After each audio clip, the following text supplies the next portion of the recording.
Call the names. Wake the room. Wake the room. Lulu! Rex! Pomeray! Naomi! Afastiana! Babbler! Monarch Soul! Jojo! Gray eyes! Fill my eyes! Poets assemble. No masks, no manners. Say it plain or say it broken. Monday night in the garden of enlightenment. Low light lit minds, every line got intent. Clock ticks crooked and the room turns vigilant. Quiet so loud you can hear what the tension meant. Then it slips after midnight, manners get murdered. Nice little masks get cracked by a word or a murmur. Twisted Tuesdays twist truth till it turns on its heel. Clean cut faces go strange when the dark gets real. You can feel that shift, that slick little slip when the grin stays sweet, but the eyes don't sit. Like the room grew ribs, like the walls grew ears, like the hush got hands and it's pulling you near. And the words don't rest, they press, put a heel on the chest, leave a dent in the breath. Every line like a knock from the back of the brain, like you came in one shape. You won't leave the same. Late night poets, where the room leans in, where the sharp gets shown in the soft door dim.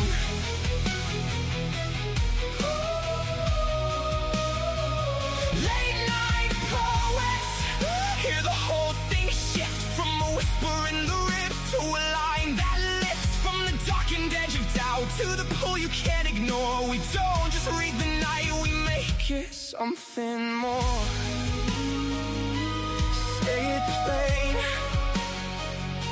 say it broken. Late night poets. Wednesday brace parts and apart, sink down the spine, half halo, half hazard, both hands in the light. Then the art as seduction walks off through the smoke. Silk on the tongue with the blade in the joke. Books and bards wakes dust in the depth of the shelves. Old ghosts lean out and start naming themselves in our coffins. Selling art, the ache gets a voice. Pain stands up straight and makes silence a choice. Then break on through when the dead boogies wave. When the masses sink but the pulses pray. Echoes in the dark go hunting the fear. That thing with no name starts ringing in your ear. Say it.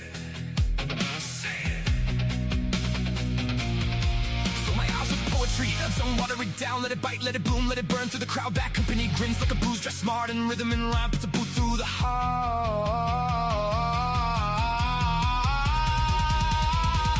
Late night poets, where the room leans in, where the sharp gets shown in the soft door dim.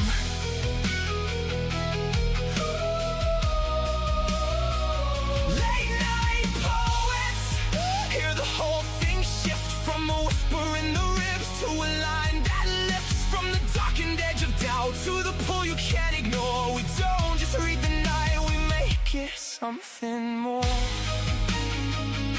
Say it plain, say it broken. Late night poets, some come shattered, some come slick. Some speak honey with a blade in it. Some sound velvet, some sound wire. Some walk in low and take the room higher. Some come holy, some come liars. That's the thing, this ain't filler for the dead space. No, this is pause for the pen, this is blood with the net go. This is breath with the backbone, ink with the crown, loud mics like nerves, truth laid bare in the round. This is the beautiful mess, the bruise and the bloom, the line that cuts clean and makes a little room. Late souls, wide eyes, all nerve in the darker room full of hearts beating hard through the dark. Wake the room, wake the room.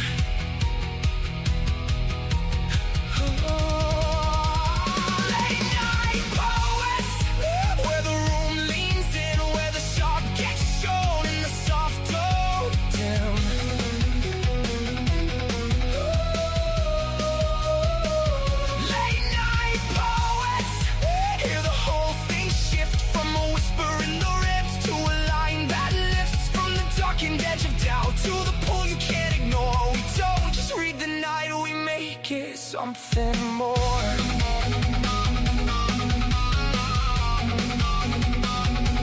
Late night poets.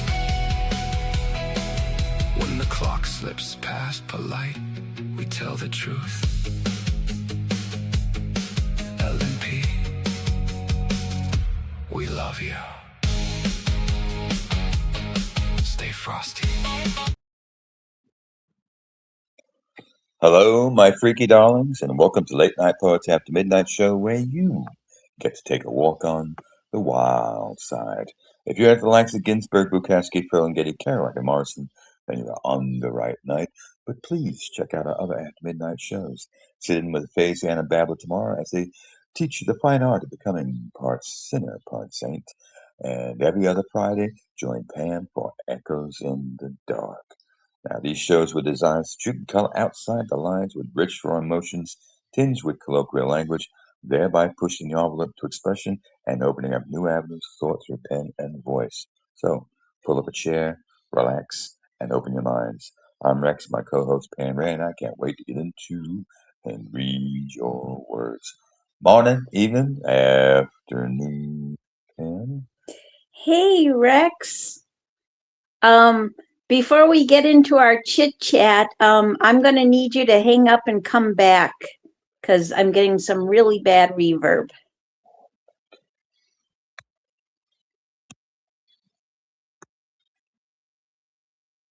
All right, so we'll just wait for Rex to come back, which should be fairly quick. And yeah, so happy after midnight, everybody.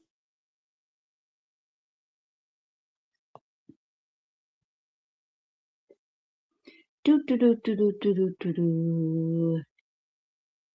All right. Thought he'd be back sooner than this. Oh well. I hope everybody's having a good day. And, good day, good evening, good whatever it is for you. I hope it is awesome. I hope your week is going well as so far, all 2 days of it. All right. So here we go. All right. There we go. Hey, Rex, and all that wonderful stuff to you, too. How's it going? All right. Very cool. Very cool. Did you have a happy Father's Day? Yeah, I spent it de-fleeing, although they're still here. Oh man, yeah, it's that time. That's always a difficult project. I remember back when I had cats and dogs, and it's like basically once one of them gets fleas, it's like gotta get everything taken care of. So man, that's quite the struggle. But yeah, I actually had pulled you on stage and then dropped myself because even before we were on the show, for some reason I was getting static. So I thought, well, I better drop and come back. And then when I heard you, I thought, well, I better have him drop and come back. But yeah, so well, how's your weather been treating you? 92. Oh my goodness gracious. That is too hot for my cold blood. That is for sure. That is definitely too hot for my cold blood. Although we made it up to 76 today.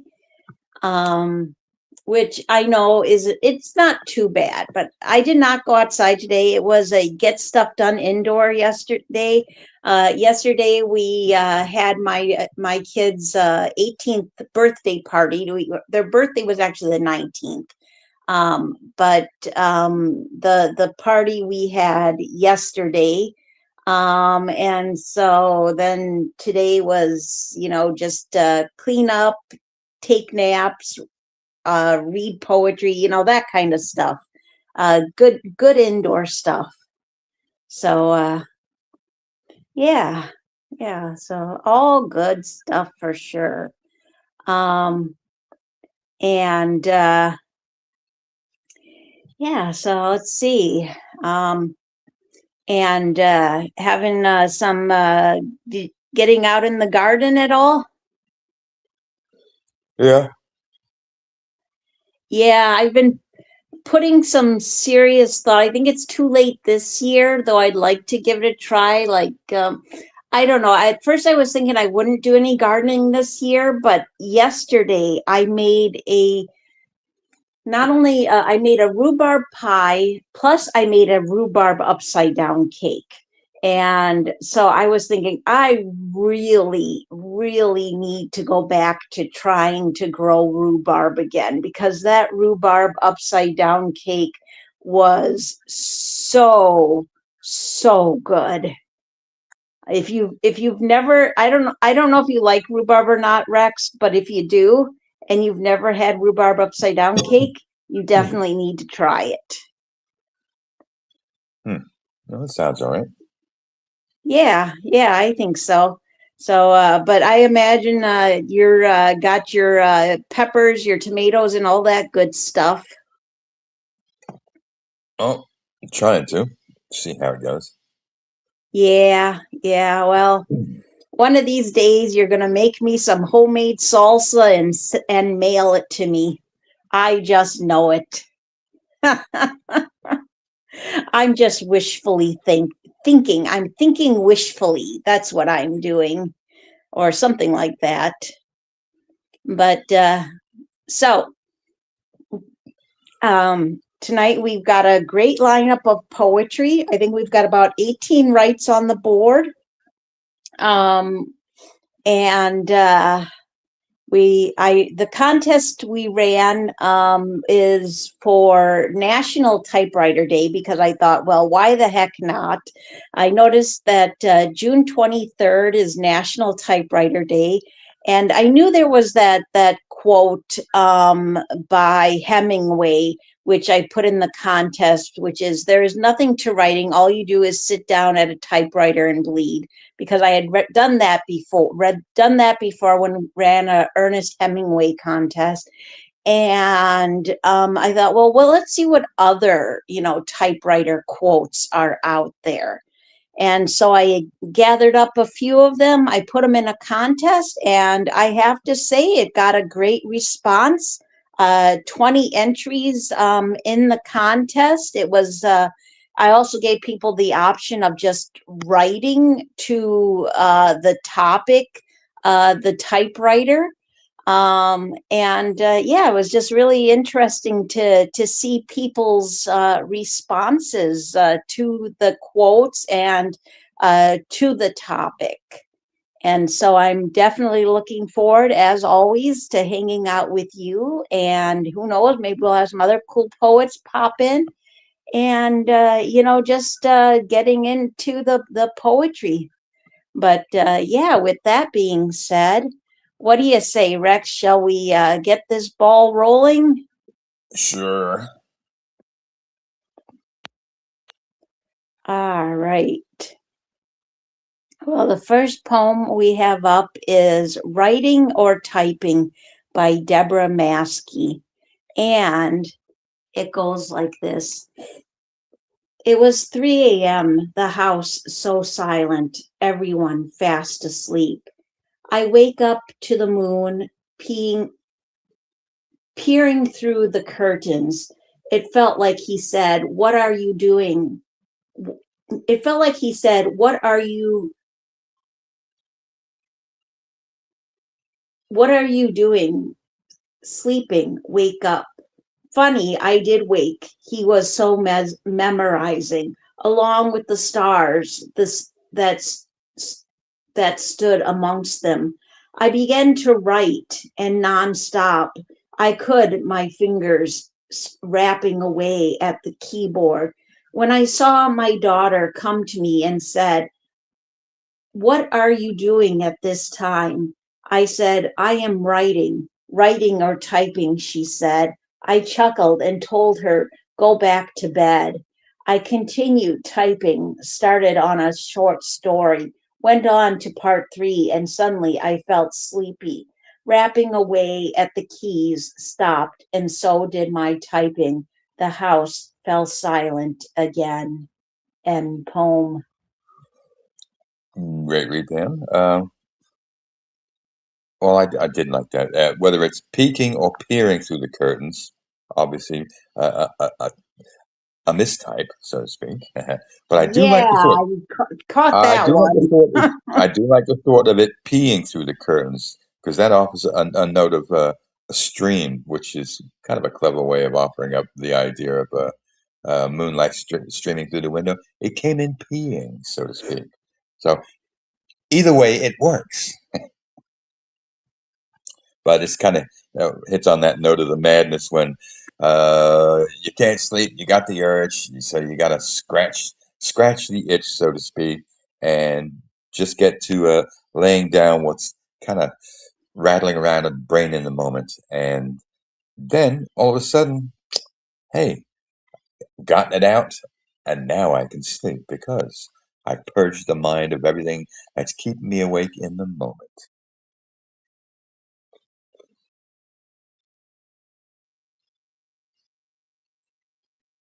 Absolutely. Absolutely. Great comment, Rex. Yeah, until you explained it, I didn't think that the peeing line would work at all, but it actually would. I do think though it is supposed to be peering or peeking, probably peering. Um, but I'm sticking I with the think peeing. It sounds so much better. yeah, yeah, I think so. I think so. Absolutely. Um, I like the heart put into this right. Deborah was inspired by the quote, "That's not writing, that's typing." Um, and that's by Truman Capote. And I thought there was, like I said, heart put throughout all these lines. I always enjoy and appreciate moon imagery. I have to say that the lines I got the biggest kick out of was the middle stanza, because there's nothing like your interaction between your children, and especially with the sassiness that comes through. um, I said, I am writing or typing, she said. I chuckled and told her, go back to bed.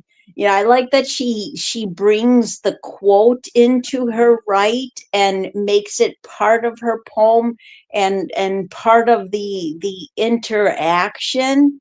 And I also like that what I find relatable about this poem is the idea that so many of us have those times that are perfect for when is our time to write. And for many people who have a family, it is late at night when or the early hours of the morning, when everybody else is asleep. Like we either wake up really early or we go to bed really late, and that is our time to do some writing. So excellent, right? And very well done. All right. And get back to where I need to be. All right. Up next, we have Big Hunter to Dispute by Peter Solway. And go ahead, please, Rex, and give that a read. Big Hunter to Dispute by Peter Solway. Buke without a gallon, fuel to outlast an afternoon, age severely wearying. Aches and Nazi pains, SS upping voltage, religious incontinence to come. Soil another fresh page, stretched ribbon, delineate way through maze. Screw up, throw at stray cat, discover porn as if for the first time. Definitely not what Eliot meant. Fark proofrock, free press verse. Skeletal Marxists at birth, comrades of gulag death, frozen for want of human warmth. Pressing the nurse's button again. Some forms of art can't perform on one's own. And poem. What do you think? Great oops. Great read there, Rex. This is a fabulous, hard-hitting and edgy write by Peter Solway.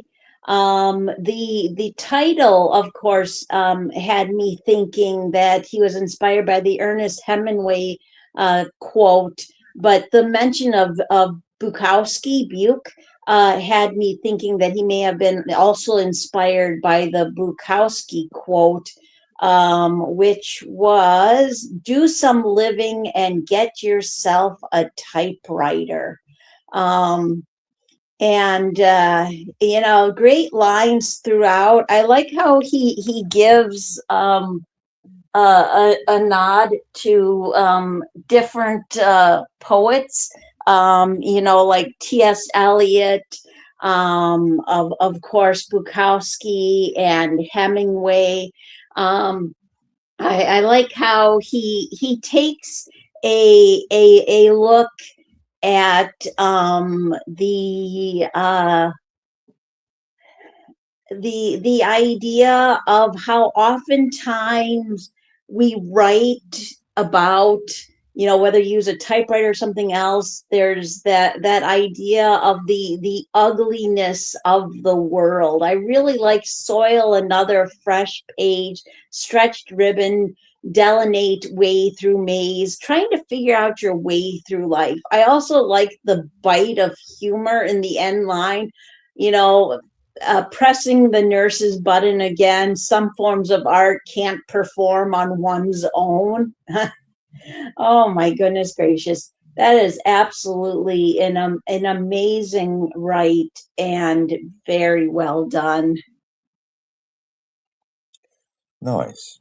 Well, he's taking a swipe. That note in the first stanza about Buke hit the idea.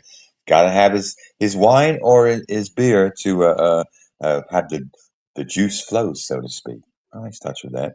You get the second stanza with the aches and Nazi pains that sets up in Walter's religious incontinence to come. The idea of how uh, easy it is to dip into all manner of things and offer up something in the moment. The thought about the fresh page is that continuation of the writing, so to speak, that screw up, throw it, stray cat, is a kind of nod right back to Bukowski, but drops in discover porn as if for the first time. A note to some of his more deliberate writings when it comes to sex and hookers and stray rooms, so to speak. Uh, I do like that note. Fark proof rock, nice touch. And the skeletal Marxists at birth, comrades of Gulag death, frozen for want of human warmth. Another dip to those who came out, who actually lived long enough to come out of the Gulag. You look at Solzhenitsyn and some others from back in the day. Now the back end bites both at the thought of Bukowski and his dirtier writings, but it also puts on the fact that even at death, you can't do it yourself. You got to have somebody else write it down for you.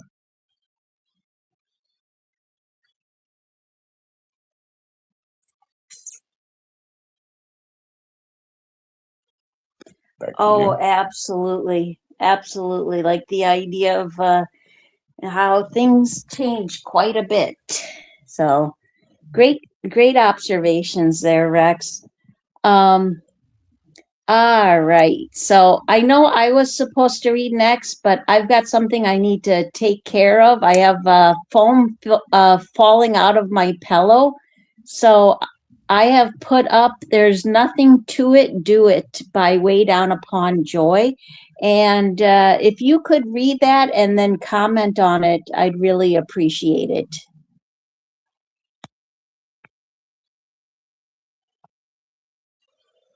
There's nothing to it. Do it by Way Down Upon Joy.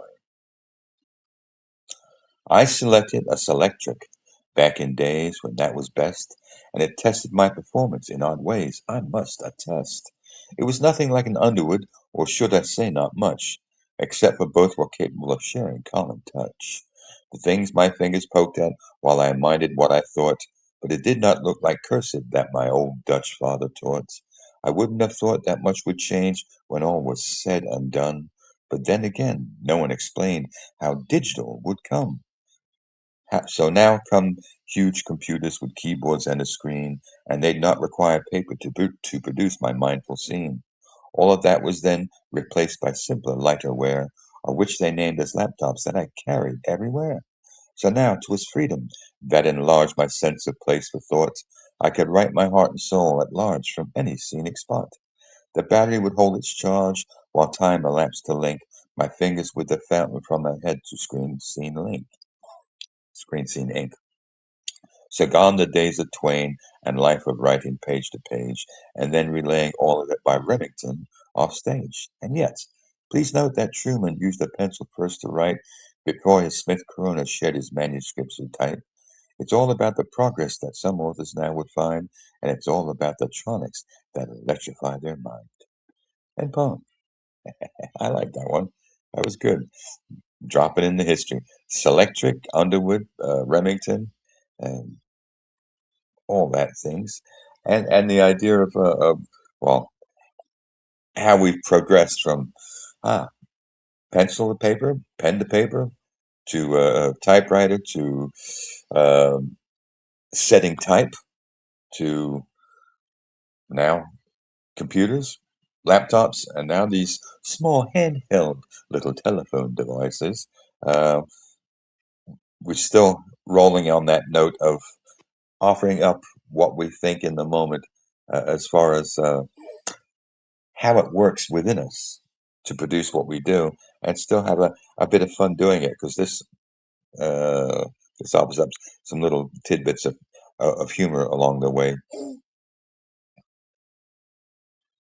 because I would have thought that much would I wouldn't have thought that much would change when all was said and done, but then again no one explained how digital would come. So now come huge computers with keyboards and a screen, and they did not require paper to produce my mindful scene.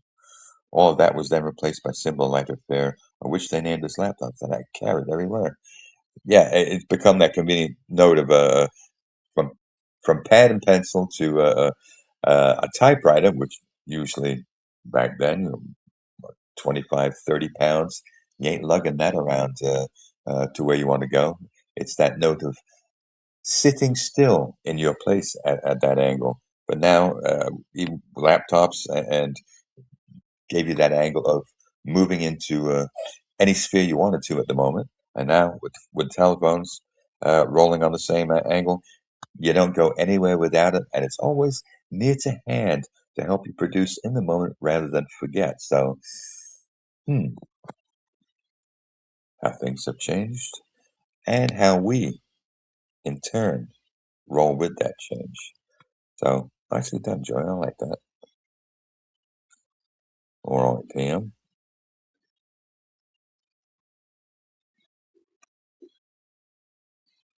Oh my goodness gracious. I'm going to have to do a lot of vacuuming tomorrow.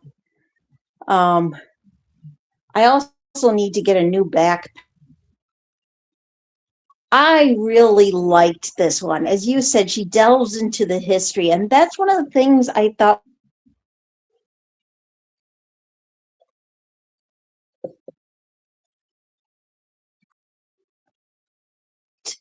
have always found the history of typewriters, the way they looked, the old fashioned ones, that really have the. I mean, there's just such a sense of nostalgia to them. I've never been real fortunate to have a really old one, but it depends on who you ask. Like I'm of that age where basically I was the last, like when I was in high school, like about ninth, 10th grade, that was basically the last year that typing was an available class. That that when it before it kind of switched over to like just basically computers. Um, And I had a typewriter long after other people were using long after other people were just using computers, but I think it was like from the 80s, the early 80s, and I used it quite a bit. But I really like not only the rhyme and flow and the imagery, but how she takes a look at changing times and how what we write with um, reflects those changes and how those changes can have positives to them. You know, I like how she looks at it with such, you know, like it's wonderful that we have the nostalgia of typewriters. It's wonderful that typewriters existed so that these great works could be created on them. But at the same time, as an individual now, we can be anywhere, you know, and we can write something down, you know. And I thought there was great lines throughout. Um, but I especially like, I wouldn't have thought that much would change when all was said and done. But then again, no one explained how digital would come. So now come huge computers with keyboards and a screen, and they'd not require paper to produce my mindful scene. And the end lines too. I mean, I all the way through though, there's just these amazing lines. I like how she gives a nod to her father. She gives a nod to the different types of like you know, Remington and Smith Corona, and you know, just excellent write and very well done. Well, there was two And things in there she hit on. That note to the what was it? I remember back in the old newsroom days, the big lumpy machine on the desk was the Underwood, and that was a 60-pound behemoth. So you get that note of the where she hits on the computer, that big old 60-pound behemoth with a screen sitting before you. And the Selectric, I remember that too. That was the electric typewriter. You plug it in. That you couldn't carry around either. That was probably about 40 pounds. But the lighter ones, the smaller ones, that's where you got the they were noted as portables, the 25 to 30 pounders that you didn't have to plug in, but they worked just the same. yes, yes. I think the one I had was about 25 pounds. 25 pounds, and it was an electric one that you plugged in.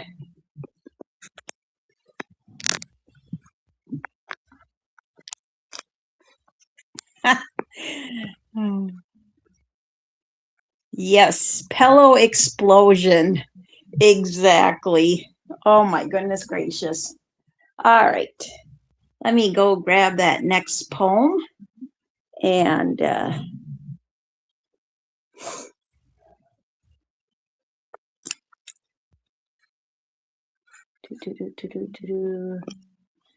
all right.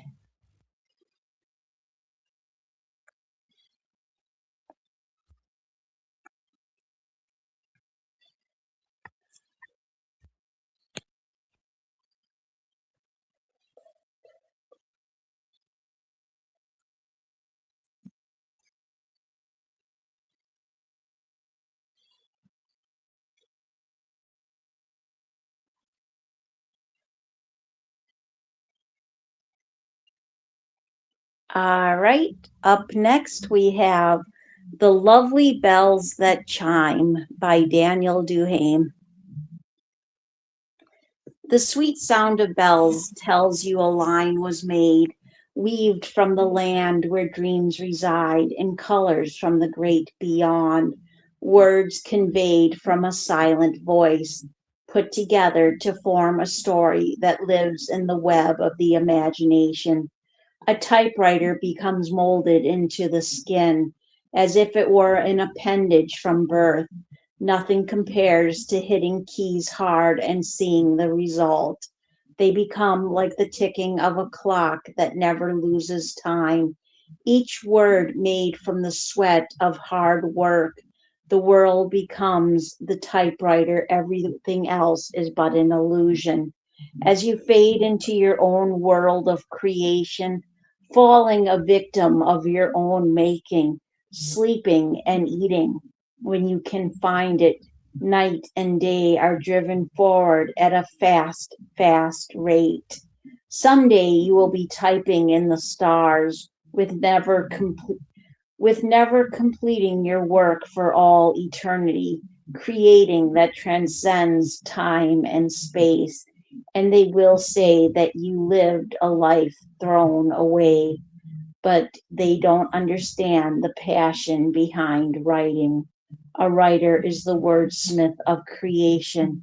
Their curse is the time. Their curse is that time is the enemy, robbing them of creating more. End poem. Great read, Pam. Thank you very much. See, I think Daniel bites on that note because he hits on in his AN.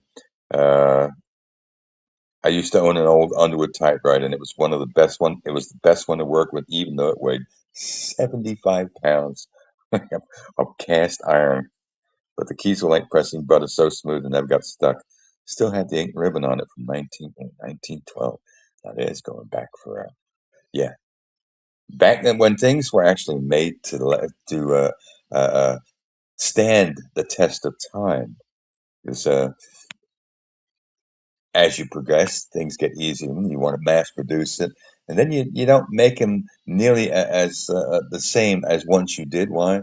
Because time is money, and you want to keep and you want to keep selling. So you make sure that you got redundant systems built in. So hey, they might last a little while, but eventually you got to replace them.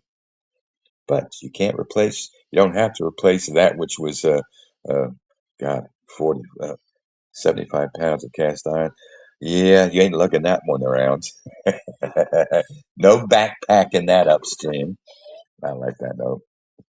But this also walks on that note of the sounds that they used to make as well. You get that nice little tinkling bell when you get to the end, and there's that need of pressing back so you can get to the next line. Otherwise, you run over. It looks like shit. But this also walks on that note of spending time on that particular type of machine and enjoying it so much that it seems that it helps and aids in the flow of the thoughts from your own mind. So, because he hits on the world becomes a typewriter, everything else is but an illusion. As you fade into your own world of creation, falling a victim of your own making, sleeping and eating when you can find it, night and day are driven forward at a fast, fast rate. That's a that's a great way of hitting on that note for the old Underwoods too. So thank you, Daniel. What about you, Pam? Yeah, I really liked this. I liked his AN just as much as I liked the poem. In fact, the AN stuck so much in my mind that when I was reading the poem, I was like, wasn't this poem about earlier about an old had him having an old typewriter? And then I realized that it wasn't. It was, that had been his AN. But yeah, it's like the old typewriters, old cars, like you said, Rex, things built back when they were made to last. You know, I thought this had really thoughtful lines. I like how he um, focuses on the sound of the chime that comes when the roll, not roll, but the when it reaches the end, the typewriter reaches the end, and then you have to push it back. Goes ding, and then goes back, and ding, and goes back, and how it feels so much like music. This has wonderful imagery and thoughtful lines, and it feels very meditative in the idea of those moments that that we've become so focused in on our passion for writing, our passion for creating. And I think there's a great lines throughout, but I did especially like the last two stanzas. Very well done by Daniel Duhame. All right, what was next? All right. Well, up next, we have Typing is No Substitute for Thinking. Prompt 14 by Bookworm Dave 227. And go ahead, please, Rex, and give that a read for us. Typing is No Substitute for Thinking by Bookworm Dave 227. 1979, 1980. Arlene put a typewriter in front of me, beginning a long relationship with a keyboard. First, to learn the location of my fingers, not learning words just yet. Technique, proper finger location. Practicing with where my fingers go. Making small gibberish letter combinations. As time went on, words took shape. Sentences, factual words, not creative exercises. I did not know poetry. I would find that later. 1984, 1985. Sue taught me words have meaning, not just definitions, emotions flowing down like a waterfall. Directing me, maybe I was too full of angst. I wrote some dark thoughts and was quickly shunned. Still, my typewriter mocked me, making me wait to be of any use. I did not explore creative writing, how I did objects, how I did object, how I did objects of desire, sharing her with my words. College writing, so many different voices, some harsh, others not. I began to explore the keyboard again, making more words sound like me, and I sounded like, well, I do not know. I lost that part of my writing life. In the Shadow of a Lady, writing before, during, and after 9/11. She popped into my head on June 11, 2001. It was something, and I had something to share. As I wrote 20 pages in a few hours, gave it to a friend. He loved it. Poetry was reborn with him and others. I took my words to a poetry workshop. Peer review, finally. I had the keyboard of my computer and my brain working together. My words can't come to my fingers, excited and wanting to express thoughts, finding kin in the world of other conclusive to my writing life.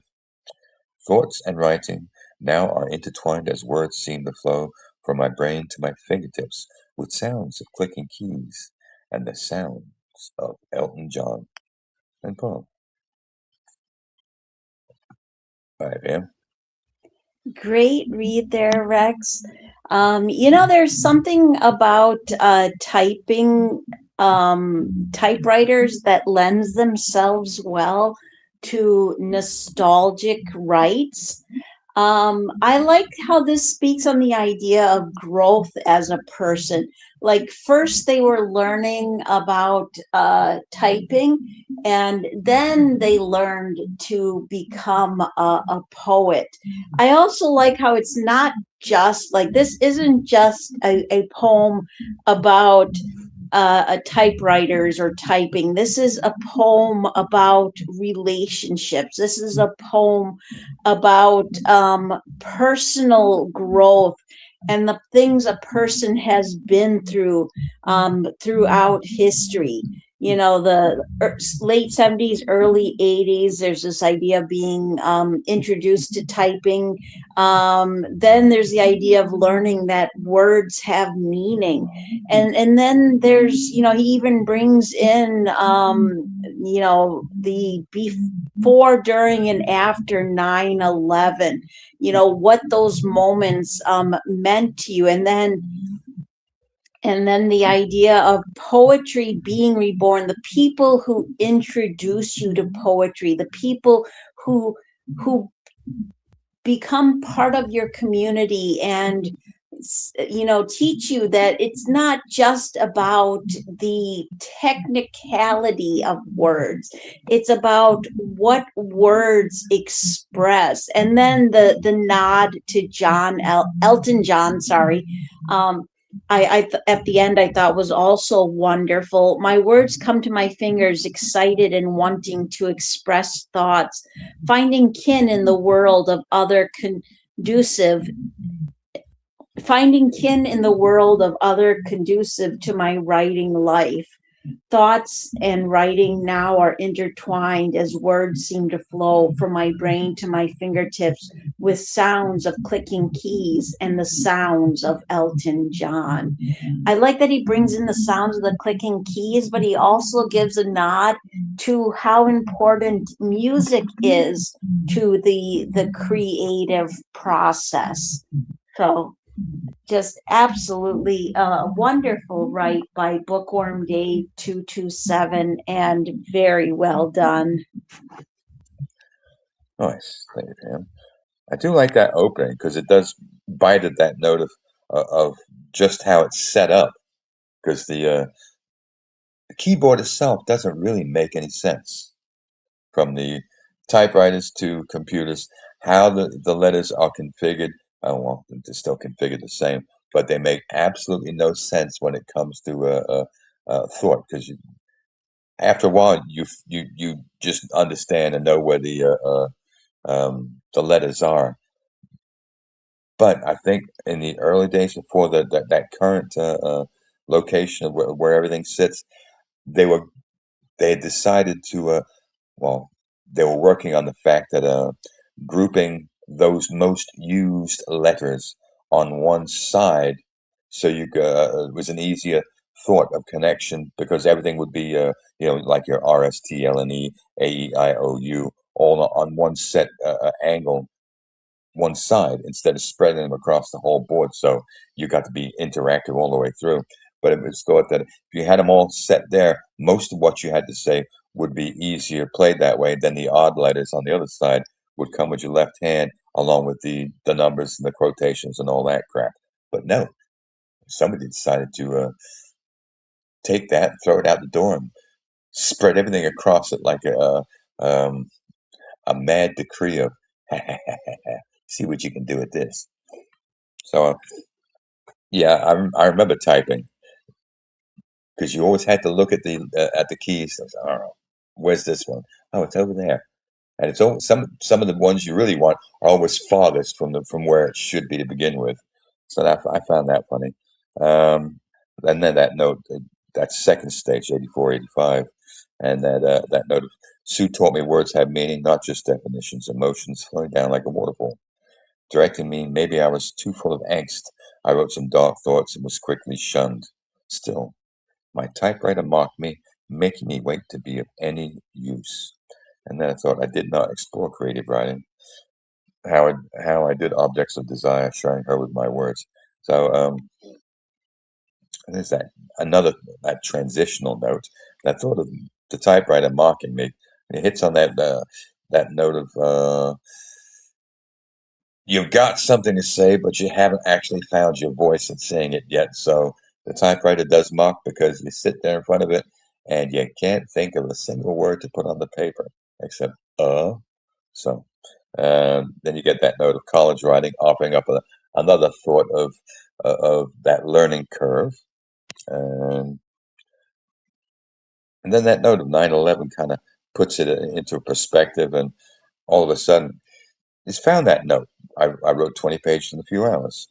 Poetry was reborn with him and others. That note of someone who actually read those 20 pages and offered up a kind thought that actually sits well into the angle of giving you that want, that need, that urge to produce more. Um, then you get the introduction to poetry workshops, uh, and then the ease as you take like this with the sounds of Elton John. That kind of a lot of his music kind of walks on that same level. The rhythm and the beat, the pace of typewriter keys being hit. So I like that too. Thank you, Dave. Great comment there, Rex. I have to say that I was always and still am a very slow typer. It doesn't matter what kind of device I'm on. That is the reason I do not like trying to write type comments when I'm on a show if it's just me and one other person. Um, but I was particularly slow though in junior high. Um, I also, yeah, I don't know. I mean, I don't know. It just, I have to say, I'm really enjoying the poetry tonight. Great responses for sure. All right. Well, up next, we have Grandfather's Royal Model 10KH by Snooker 1955. And it goes like this. A pale light shone through dust-covered windows, a lightning unsettled dust. A lighting unsettled dust like swords in the grandfather's attic. Musty smells clung to the air as time sat still here. In this attic, a lifetime still awaiting the curious eyes of mine, hoping to find his lost memories and stories tucked away like aging wine for my eyes to drink. Under a pile of old clothes that still had a smell of bay rum, Old Spice cologne, and tobacco sat his old Royal Model 10KH typewriter. I remember times when I was just 4 or 5. Grandfather would feed some paper in it and let me play with it, making up my own stories. And I literally tortured its keys, and I would start laughing each time the bell would ring.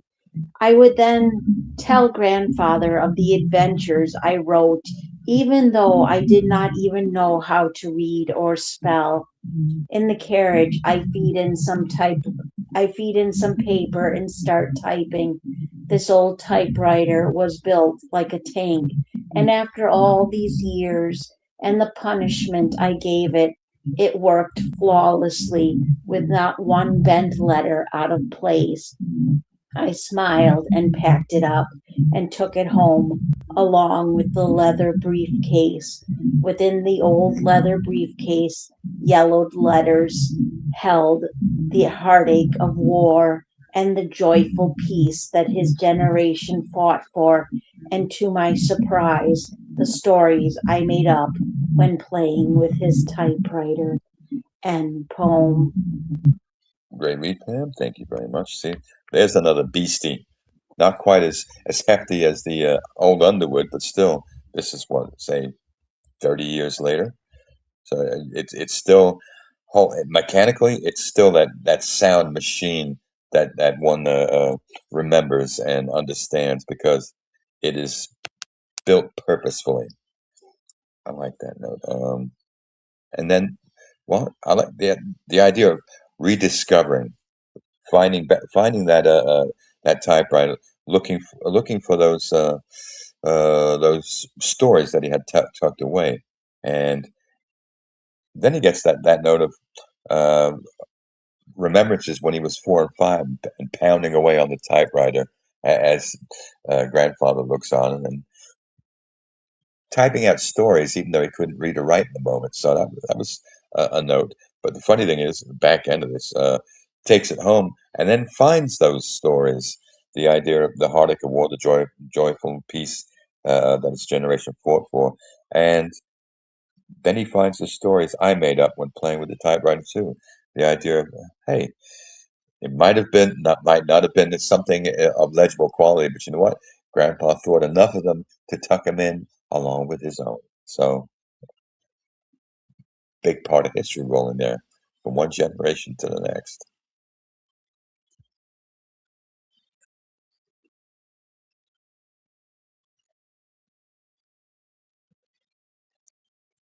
And you? Yes, I'm on mute. I was just writing a sarcastic comment to Robbie. Um, I couldn't resist.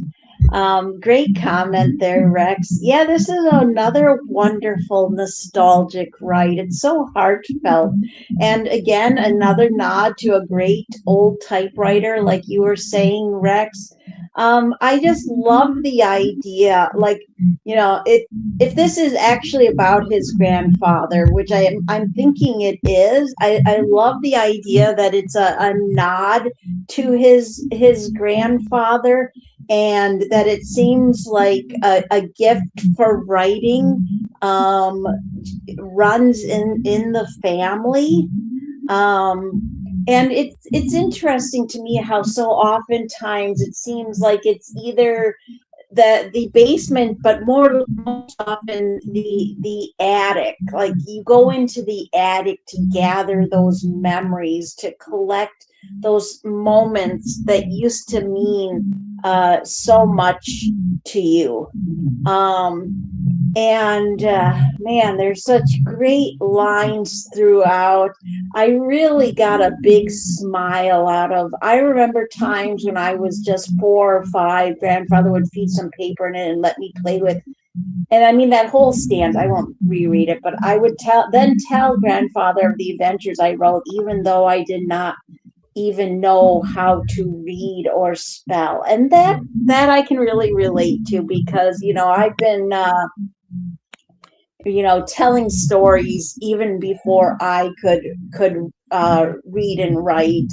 It was just always a part of, like our family. We loved telling stories. And I also really liked the end lines. I made up when playing with his, and to my surprise, the stories I made up when playing with his typewriter. What a wonderful discovery. Just a beautiful, heartfelt discovery to realize that along with everything else, his grandfather, who had gone through the heartache of war and the joyful peace that his generation fought for, had also saved his stories. So excellent write, and very well done by Snooker 1955. And all right, back to where I need to be. And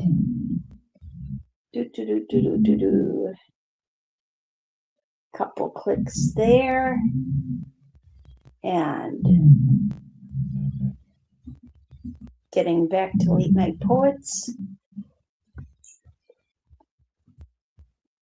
And up next, we have A Typewriter Bleeds, Hemingway in Abstract by Ghost Orchid. And go ahead, please, Rex, and give that a read.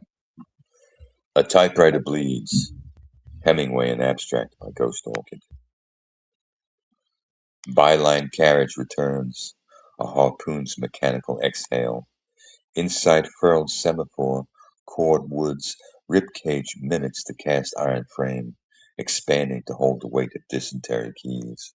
This machine is the instrument's terrace that opens the skin.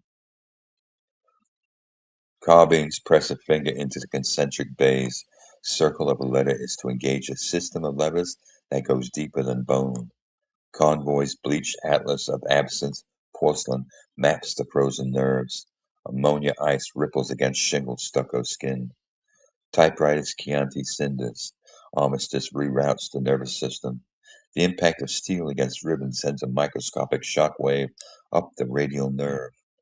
Aortic pulse hones a hissing shard, sizzling a hole in the bone valley of the palm. It is a tactile violence that awakens the blood. Articulation in the throat, language loses its fluid, digital ease. It tastes of cold copper and dry linen. Cheesecloth tongue moves against the palate, mimicking the sharp, decisive strike of the type bar. Copper wire sutures eyelids open, anchoring a gaze to velvet ducts where crimson fuses with ironworks. Every thought is a physical commitment. The throat dries, bladder drinking in the scent of aged oil and ink-soaked cotton. River red refuses to pool. It architects a charcoal trance, shaping poem pirouettes in the hands hollow. For the individual, the rhythm alters the pulse. Ventricular abandons its chaotic skip to match the steady clack, clack, clack of the slugs. Needles of shadow prick the air. Indigo blossoms erupt where fingers anchor. Petals of purple skin unfurling in fractured plains. Babbiting metal lungs learn to pace themselves by the margin bell, a sharp brass note commanding a physical shift of the arm. Eyes do not glide. They track a physical horizon that creeps upward line by line. Papyrus scent of pulverized paper fibers enters the sinuses, a dry, comforting dust. Marrow syrup waltzes. Flesh hangs as sequin curtains on a house of wax. The body becomes a secondary machine, a soft engine of meat and synapses driving a rigid architecture of metal. When the pages pull free, the sudden ripping hiss sounds like a long-held breath finally escaping. Dancers commandeer a wet skull in a carriage seat, shattering the glass pumpkin into dust of jagged teeth. Electric streetcar tracks stop, but the marrow keeps clicking. I am the raw pulse of the unmended split, the dervish of the dugout death mask, hemorrhaging the world's weight into a hollow of violet light. And poem. There you go, Pam. Ah. Oh, great read there, Rex. As always, this is just a fabulous write by Ghost Orchid. Brilliant imagery and metaphors, captivating lines, a wonderful style, all his own. I love that title, A Typewriter Bleeds, Hemingway in Abstract. And he really does bring Hemingway's quote to life with the abstract imagery. I like how he writes about not only the heaviness of the typewriter itself, but the heaviness of the emotions felt. Um, with when one is pouring their heart out into their writing, into their poetry. I thought Convoy's bleached atlas of absent porcelain maps was a great nod to the time period that Hemingway wrote and lived in. While at the same time kind of looking at the idea of how writing kind of affects our nervous system and sends our minds into imagination, realms of imagination that we've never been in before. I also like how he makes the typewriter a living, breathing entity. Babbiting metal lungs learn to pace themselves by the margin bell, a sharp brass note commanding a physical shift of the arm. I think that also shows how much of a connection there is between the typer, the author, and the typewriter, and how that really is a such a part of their life, and that which becomes so important in their expression of self. Strong visceral imagery all the way through, and just very well done by Ghost Orchid. Nice. Well, he does buy that sort of abstract surreality and Hemingway, but even within that note of the abstract surreality, it if you understand it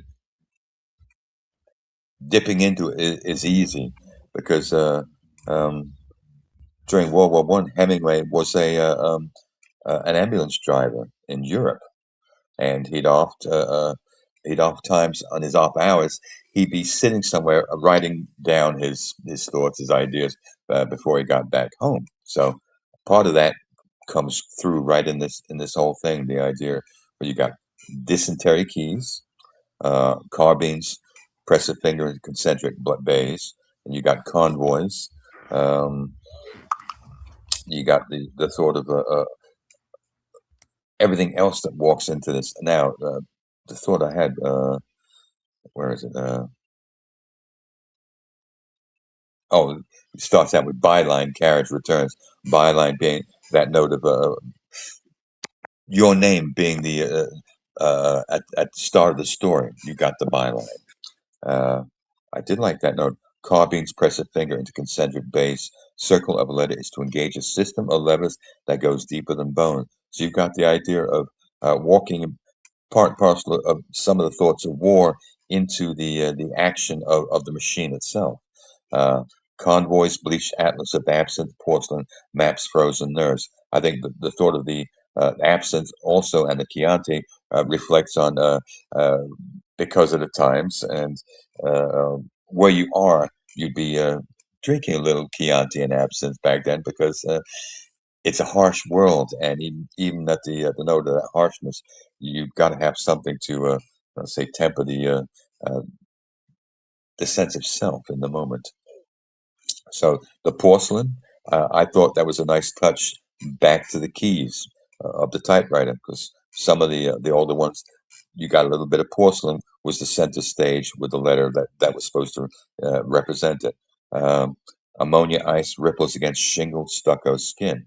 I like that note too because there's that idea of well, gas ammonia, and that shingled stucco skin walks on that note of a little bit out of place in the moment.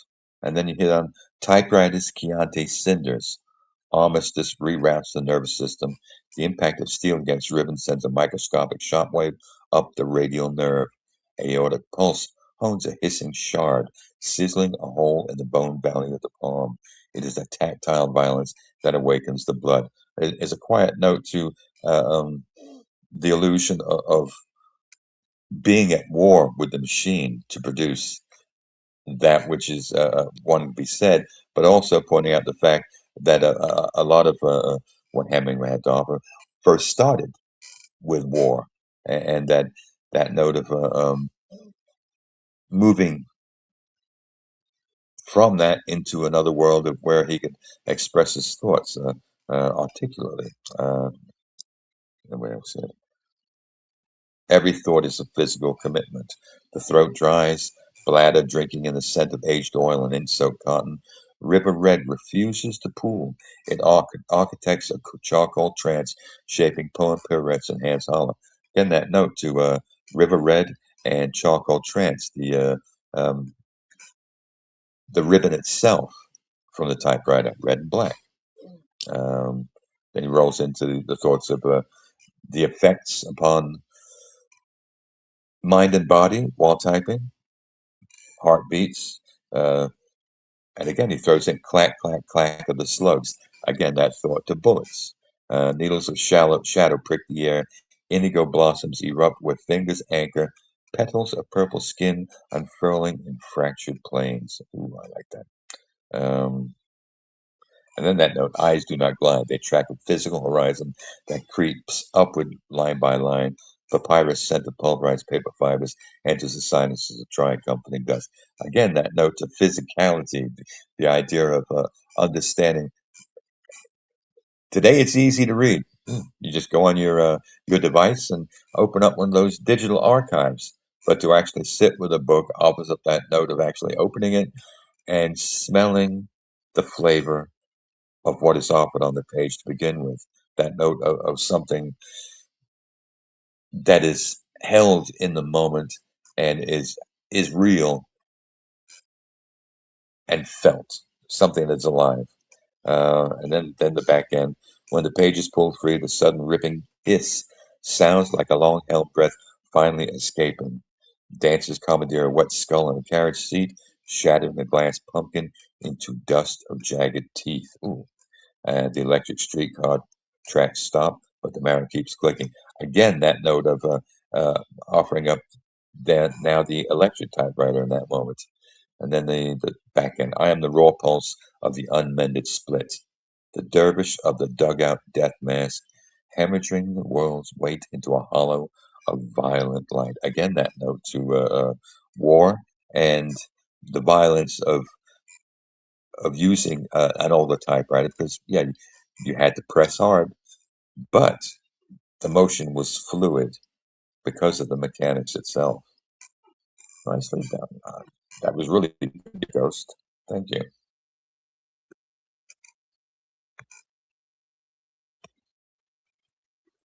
Great comment there, Rex. And I'd like to welcome Robbie to the show. Welcome, Robbie. Glad you could join us. Oh, I love the idea of typewriter poetry, so I had to call in and yeah, and listen and maybe Beat some do a keys. little bit of commenting. Yeah. Awesome, awesome. Would you like to comment on Ghost Orchid's poem? Yes. Before I forget, I actually saw someone playing a typewriter, and you say playing a typewriter? What's that?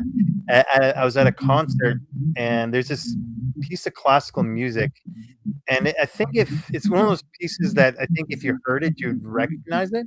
And there's someone typing a typewriter in it, but it's very precise. Like they actually had notes, notation for when he plays the typewriter. So I was there at a live concert, and he was playing the typewriter, and it was just like the coolest thing ever. Like all of a sudden, he's got a typewriter out. It's like, what's going on here? Oh, that is awesome. Yeah, I have a video of it. When I find, I'll try and find it and send it to you. Did he use the bell too as a note? Not a bell, but like you could hear that ding at the end, like when he slams the typewriter. I think, is that what you mean by the bell? Yeah. Yeah, and it's ding. And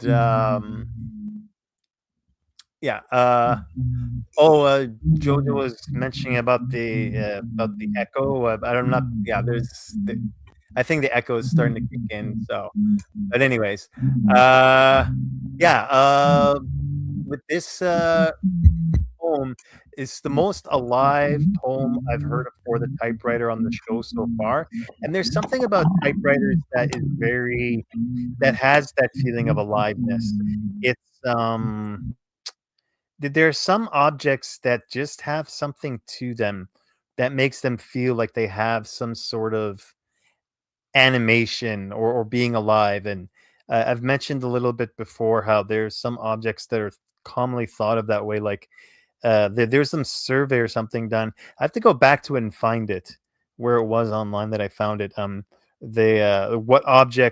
What inanimate objects do you consider to be alive or feel alive to you? And the sun was one of them. And I think it's because the sun has so many dynamic processes. And for me, it's also satellites. There's just something about satellites that has a feeling of aliveness.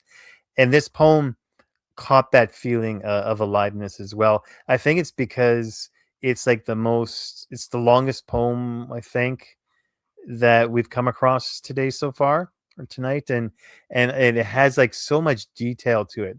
And it's very much like, you're breathing in the carbon, the smell, and there's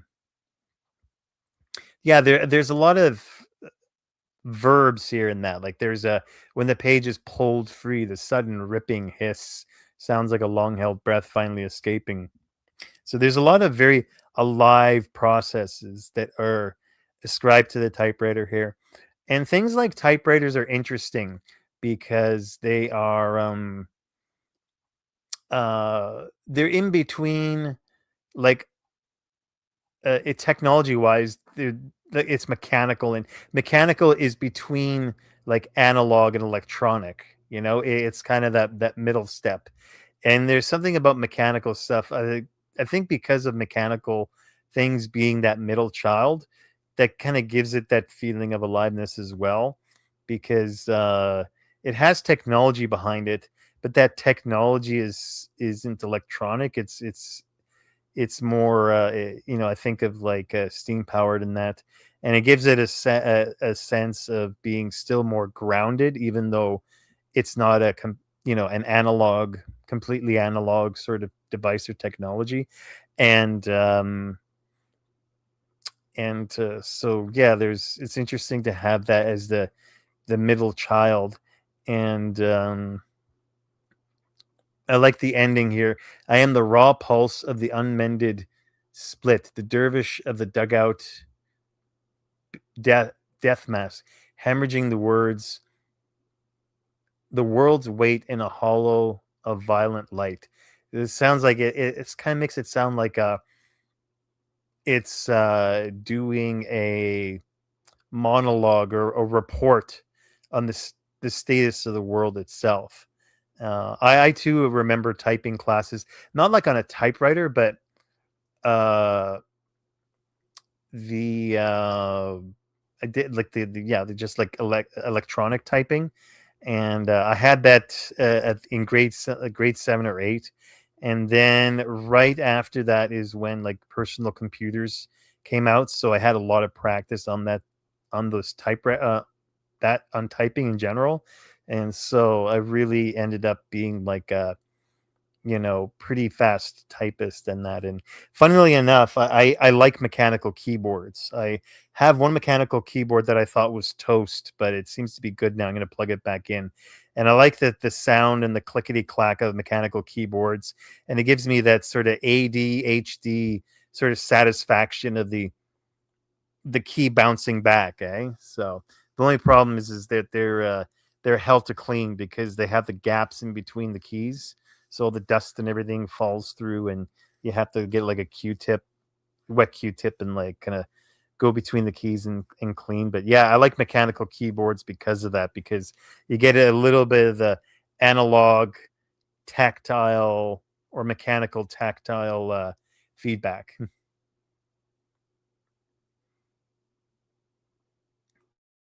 But if you forget to unmute, if you forget to mute yourself and you're typing on a mechanical keyboard, then you're like, oh crap, everyone's hearing me type like at volume 200. Right? That Yeah. is so true. That is one way. What's one reason I'm very thankful that when I type, I'm typing on my Kindle Fire. Because yeah, that typewriter sound, it's nice, but it's not nice when it's like you can just hear it over a show. So, but all right. Well, I hung up and came back. So if any mention of echoing or other sound problems is mentioned, then I'll need to have you guys hang up. So, all right, gone for now. That works. Okay, very good. All right. So, are we ready to move on to the next poem, Rex?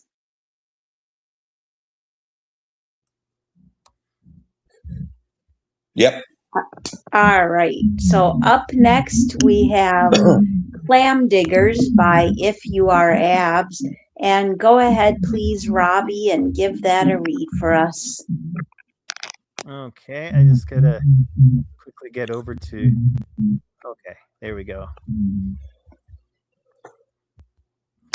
Clam Diggers. Sandy little towhead, brown curly haired beach buddy, dueling green pails. Sea turtle triangle, egg warm inside Earth's oven, backflip assist. Hemingway bleeds, islands swim in the stream, trade winds whisper.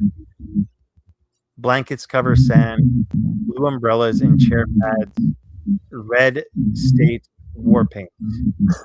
And this is set to there's nothing to writing. You just sit at the typewriter and bleed.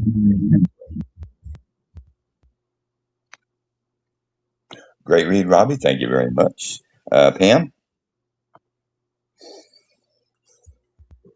I think this is a wonderful write by If You Are Abs and a great take on the chosen prompt. I would like to mention that in his AN he puts the asterisk on line 6 was for my niece Emily, who went to the beach early today and helped a baby sea turtle get out into the Atlantic. She's my new hero. I have to say she's now my new hero too because I absolutely love turtles, and anybody who rescues them is definitely a hero in my book. Wonderful imagery. I really like the consistency of in syllable count within the lines. I thought that was really nice. I like how this takes a different approach. Like this is a softer, gentler approach. Like bleeding into a typewriter doesn't have to mean that you're feeling these really coarse emotions. It doesn't have to be sadness or hatred, or whatever, you think of in the idea of metaphorically bleeding into a typewriter. This is just the reality of your life, the reality of your emotions, and the people in your life who truly touch you the most. And I think there's just wonderful lines throughout, but I do especially like that second stanza, which gives a nod to his niece, and the third stanza with Hemingway bleeds, islands swim in the stream, trade winds whisper. Wonderful lines and very well done by If You Are Abs. All right, thank you, Pam. Robbie, you get to read it. What about you? The backflip assist is the part where I feel it's the most directly towards the typewriter. I think of like when they had that lever, and you flip it back, and yeah, that's cute about the turtle rescue, and very. I just felt like this poem is one of those poems where I really felt like I was there, with the picture itself, and then also with this was one of those crisis type of poems. It really painted the image in my mind, I think, because of the colors, and just like with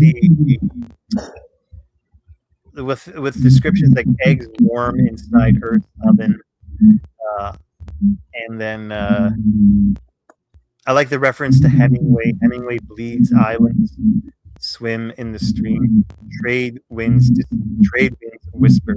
The thing about the trade winds, that's another very physical thing. It's something loaded with a lot of physicality. The trade winds are like a very prominent pattern of the earth. Very like you, especially in the past, you relied on those trade winds, and then you have more very visceral color, a red state war paint at the end, along with the blue umbrellas and chair pads. It's definitely a very evocative poem. Again, I really feel like I'm there when I hear and read this poem. Nice, thank you, Robbie. I think with the picture, it offers up that idea of what comes from simple moments. You got to see turtle triangle, which is a nice touch. But the opening of sandy little towhead, brown curly haired beach buddy, dueling green pails. Again, a quiet note between the dueling and the sort of the trade winds. You get that bite at early notes of Hemingway, but also later because the islands swim in the stream, trade winds whisper. You get the idea of his love of the ocean, and which also came through in his writing. So nice touch with that. But it's still, he walks right back into that the back end, blankets cover sand, blue umbrellas, chair pads. Again, that simple moment that offers up a picture that one can easily describe and do in the moment, and it's just a breathing sense of simplicity and happiness.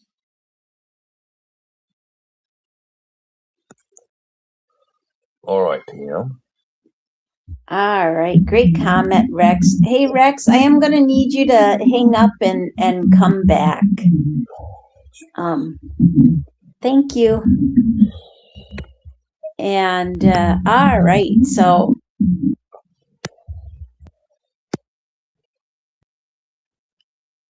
up next we have Poets and Writers by Weaver of Dreams. And she was nice enough to supply us with a SoundCloud. So let me go grab that.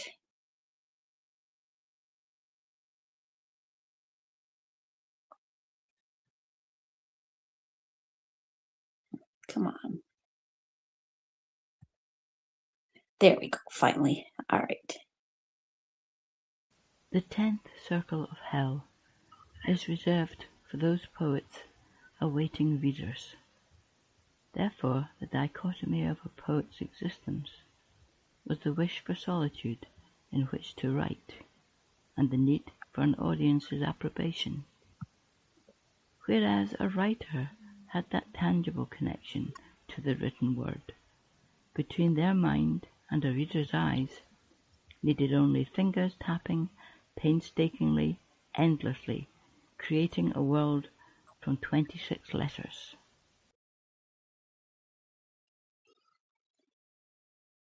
Great read, Kate. Thank you for SoundCloud. Very much appreciated. Robbie, why don't you kick it off? Hell is other poets. Yeah, this has had an interesting premise to it. You know, I'm thinking about all those poets that have tappity tapped away their poems, and they want them to be read on their computer or whatever, and they want them to be read, and you're like, hey, I need a reader, and putting up their hands, and at the end it has the physicality of the typing. Between their mind and the reader's eye needed only fingers tapping painstakingly, endlessly, creating a world from 26 letters.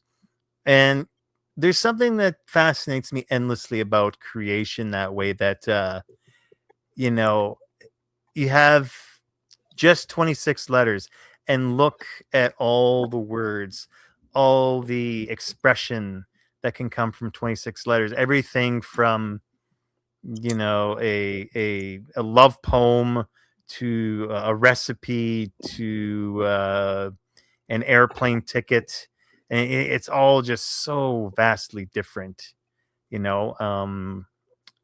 so there's something about that just has always fascinated me. Same with like numbers, you have like these numbers from 0 to 9, and everything that's created from that, and like the way the universe is created. I always say, like, complexity is simplicity built into infinity, and that's copywritten. Don't you steal that, people. I want to use that in a poem someday. I'm gonna have to write a poem quick on that one, otherwise somebody might take it. But yeah, the way she posits it at the very beginning, the 10th circle of hell is reserved for those poets awaiting readers. I love that idea, of a circle of hell just for poets and readers. We're a saucy bunch. I figured that there is a layer of hell for us, or a circle of hell for us. But we're bohemians. We accept it. If I'm going to be in a circle of hell, I'm going to make it worth it. God damn it. Nice. Thank you, Robbie. All right, Pam. All right. Great read read and write by Weaver of Dreams. Thank you to her very much for the SoundCloud. It is very much appreciated. She took a different quote, which I was glad to see. She took the quote, While the novelist is banging on his typewriter, the poet is watching a fly in the window pane. And that is by Billy Collins. This did have a nice bite of humor to it, especially in those first lines. The 10th circle of hell is reserved for those poets awaiting readers. The idea of, how the bane of our existence is waiting for somebody to not only read our words, but to really connect with them. And I thought there was great lines throughout, wonderful imagery, and excellent brevity. I also really, I like how she separates it into two parts. The existential existence of the poet waiting for an audience, and the writer trying to find that tangible connection to the written word. That idea of, I really like the end lines: fingers tapping painstakingly, endlessly creating a world from 26 letters. And I know that not every alphabet has only 26 letters. Some have more, some have less. But the idea with any alphabet, throughout history, throughout cultures, that entire words and ideas and worlds can be made up from a certain limited amount of letters, to me, is just one of the most fascinating things about language. No matter which way, whether you're a novelist or a poet or both, whatever your expression is, even if you use it only to write, letters to people, there's still that idea that all these different thoughts come together based on a system of letters. Just absolutely an amazing write, and very well done. Nice. Hey, Pam. All right, there's a paradox between those two stanzas. That note of the 10th circle of hell reserved for poets waiting readers, for those, uh, pointing out that essence of those who only look for the angle of commentary, so to speak, or at least liking. And but you get that way with the writer when they first start off as well, because they're not known either. So until they get established, that's when the conversation walks within that tangible connection to the written word between their mind and the reader's eyes only, fingers tapping painstakingly, endlessly creating a world from 26 letters.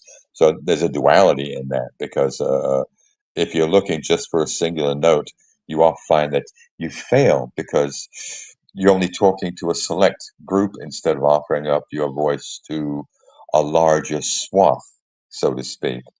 So I do like the note with the 26 letters, because that bites at all the known words in the world, but it also paints that note of what you can create in the moment, because there is that idea of combining words, uh, um, super and real to get surreal, and other words that get created out of the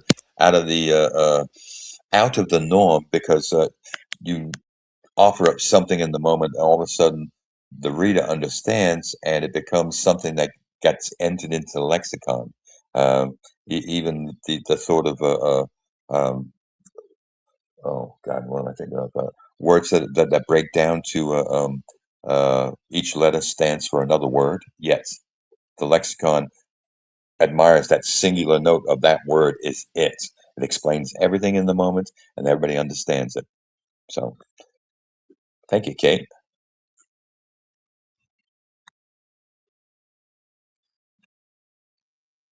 Oh, absolutely. Well said there, Rex. All right.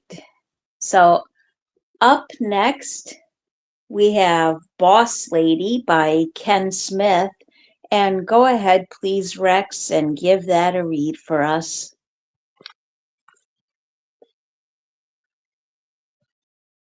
All right. Boss Lady by Ken Smith. The door floor plate rattled as I stepped inside. No need for a buzzer to say a customer has arrived. Climbing the steps to the cafe's main floor, I could see her sitting where she always sat before. She was drinking from a large black coffee mug, embossed with gold letters that spelled the word boss.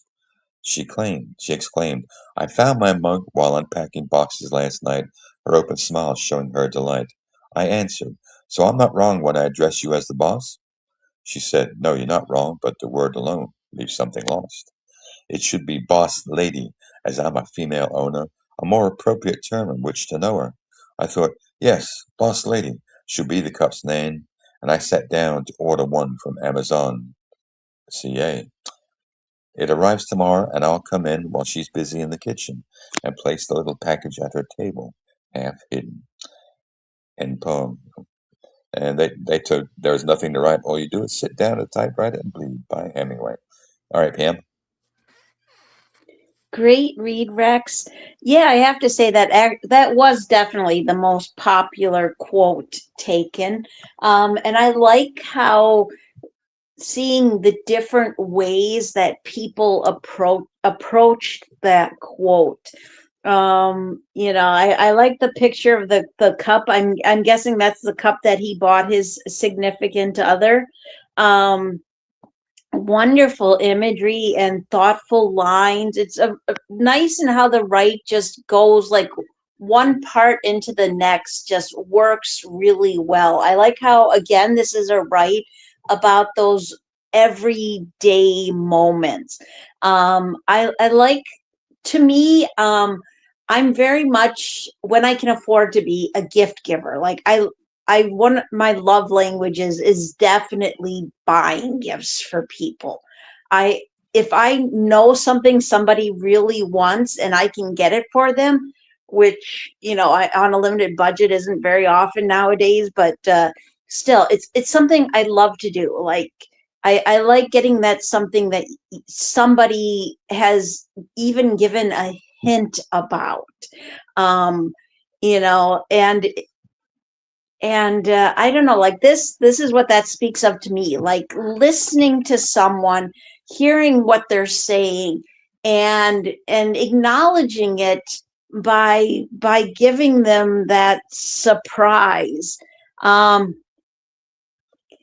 and I like the humor in this too. The humor is great. I answered, so I'm not wrong when I address you as the boss. She said, no, you're not wrong, but the word alone leaves something lost.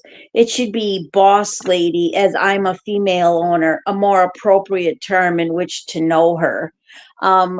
Just wonderful lines. And I mean, I suppose it could actually be about somebody that he works for that is a boss, but I don't know. For some reason, I got the impression, and I guess I shouldn't have jumped to this conclusion, but I don't know. I guess I just got the impression that it was a man writing about his significant other. Um, but either way, I just, I connect with this right because it is about that moment where you're able to connect and get that perfect gift for someone. So excellent, right, and very well done. Nice, thank you, Pam. Robbie, how about you? I was thinking of some of the same things as Pam. Like the idea of gift giving and getting something that's very customized. There's actually a print shop here for t-shirts, and you can get custom t-shirts.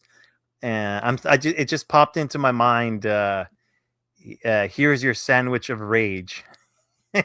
So there's somebody that there's one person that knows what the hell I'm talking about. But I also want to do a shirt with my cosmic twin there, and it'll be like it says Taurus, put a plow behind me, I'm good, and it'll be like a medievalish picture of a plow.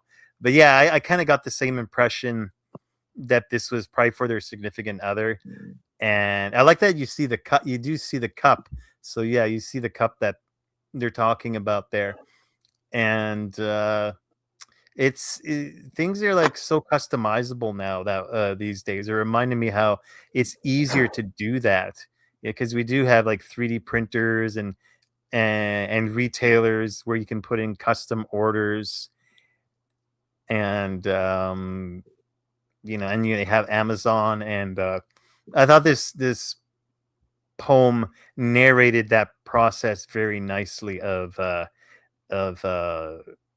giving somebody a customized gift. And yes, I'm very much the same as you, Pam. I believe in gift giving. I went overboard with my cosmic twin's birthday this year, and she's like, this is too much, Rob. This is too much.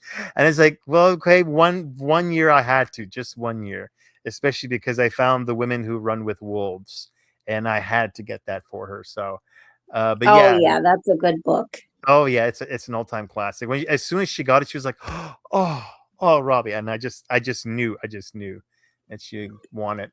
But yeah, a very nice poem for how it narrates the whole process of customized and thoughtful gift giving.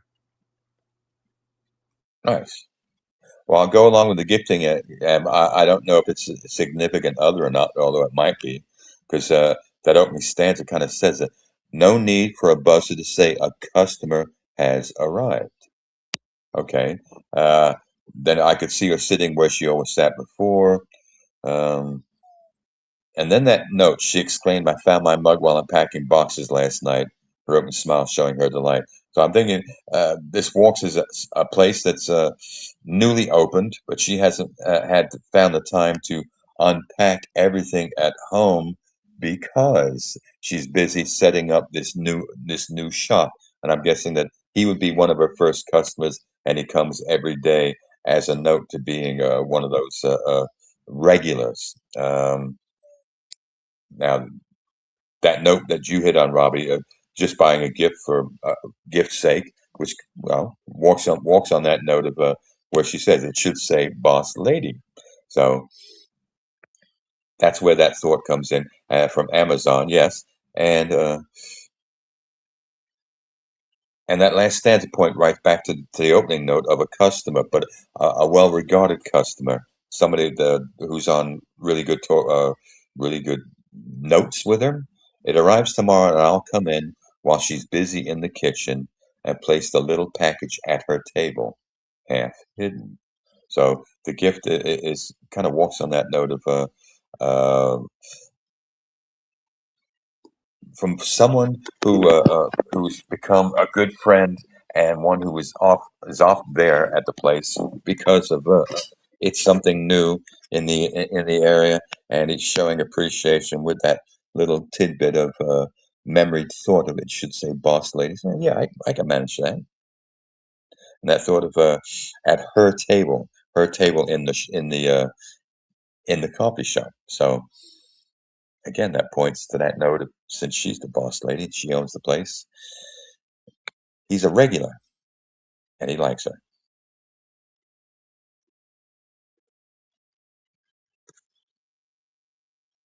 Absolutely. Well said there, Rex. Well, up next, we have I Am the Typewriter by Monty G25. And he was nice enough to supply us with a SoundCloud. So here we go. Looked up, stared at my typewriter, wondering how the words had come. Why these nouns, adjectives, adverbs, and verbs? And I thought I had assembled them in a way that proved logical. How else could I inspire my readers? My vocabulary lend them to listen to me. Message them with intent and pristine clarity. Was I wrong in my construct or my choice of language? Going down that path that would prove inevitably obscure, to ensure it would be successful. Come from the pen that showed intent, across to my readers as sincere and earnest.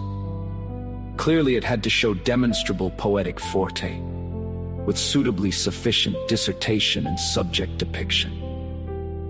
All that I had conjured spewed forth, the phrases showing genuine content.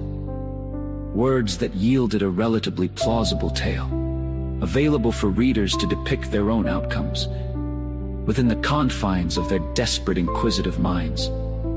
Their realm of thought was my goal. Minds that were to embrace my thoughts, knowing I was not to dispel the indisputable fact that I was to remain infinitely cognizant, knowing beauty is in the eye of the beholder.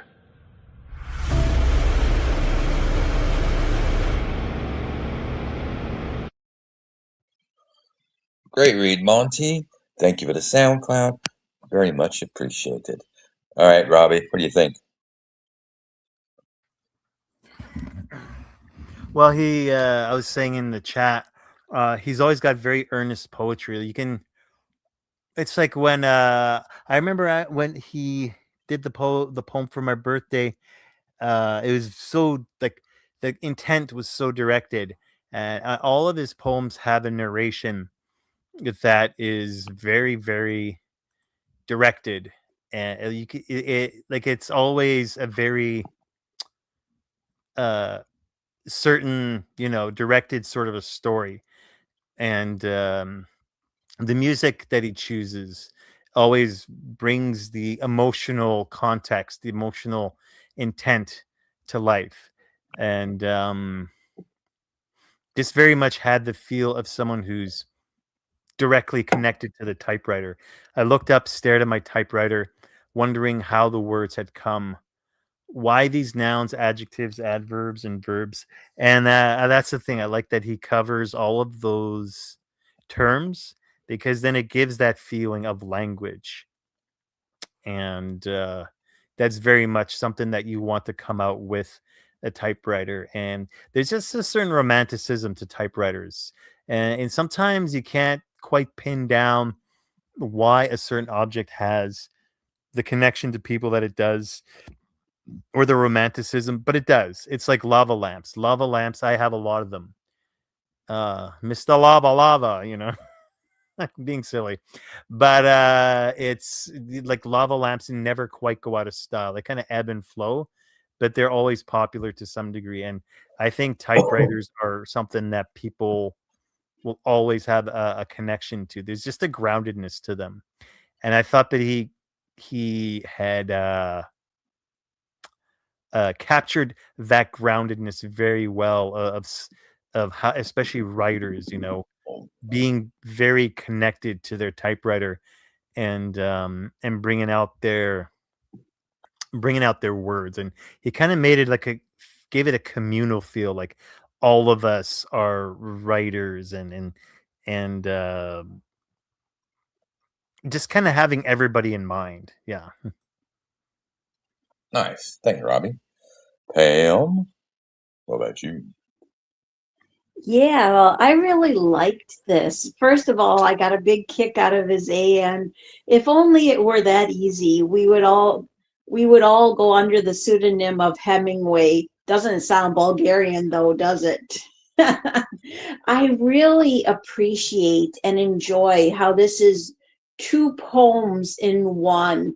There's the larger poem, and then there's the message of each word that reads down into the end line, to have that hidden message. And I think oftentimes, when you are a poet and you are writing, especially if you use metaphor, you're often hoping that people will see the message, see the puzzle. But even in any form of communication, whether you're writing or you're communicating through verbal speech, whatever it is, oftentimes we hope that people will truly understand what we're trying to say.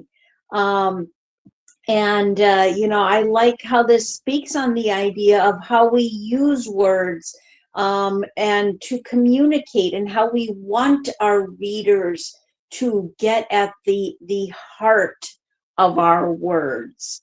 So and that the end line, beauty is in the eye of the beholder. The idea that not everybody is going to see your poetry as wonderful and beautiful. That's just the reality. It doesn't matter how good you are. There's always going to be a critic.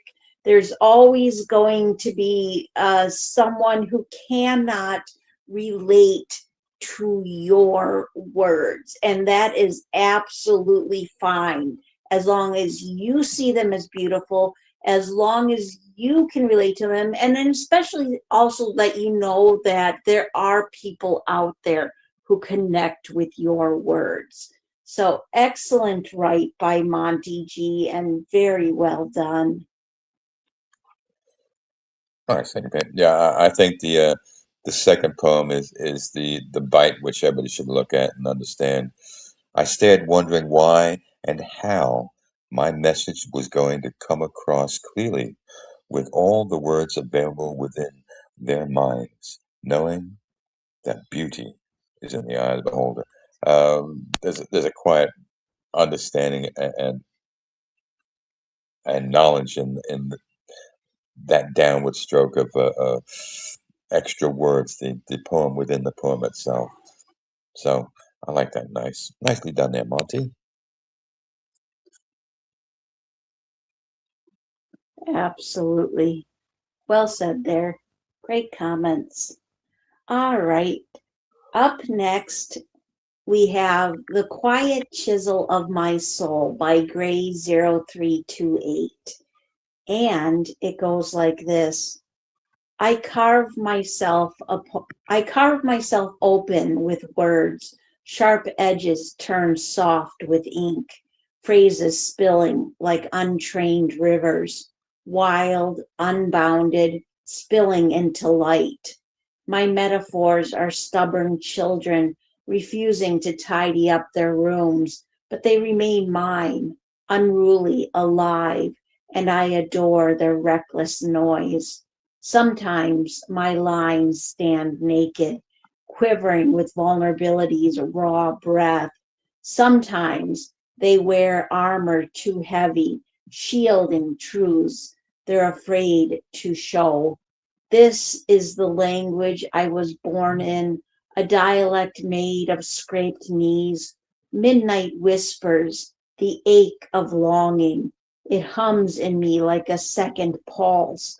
I braid the sky into my stanzas, smuggling sunlight between shadowed doubts.